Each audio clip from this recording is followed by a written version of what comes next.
Ayollar mehr va mehnat timsoli, ularni hurmat qilish va qadrlash jamiyat taraqqiyotining muhim asoslaridan biridir. Ularni qadrlash nafaqat bayram kunlarida, balki har kuni amalga oshirilishi kerak bo'lgan burchdir. So'nggi kunlarda bayram arafasida ko'plab maskanlar ayollarning kulgusiga to'ldi. Katta sahnalardan turib, maktablarning kichik zallari ham bayram tuhfalariga guvoh bo'ldi.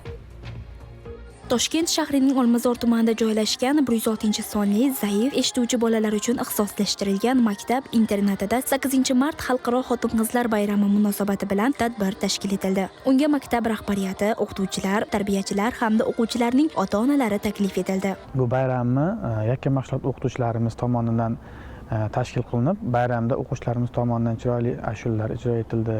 O'z tengqurlaridan kam bo'lmasdan shunaqa darajaga yetishtirib kelganlari uchun maktab-internat ustozlariga minnatdorchilik bildirmoqchiman. O'quvchilarimiz nafaqat respublikamizda, balki jahonda ham o'sha kar va zaif eshituvchilar o'rtasida o'tkazilgan shaxmat musobaqalarida O'zbekistonimiz bayrog'ini yuqoriga ko'tarib, ikkinchi o'rinni olib kelishdi.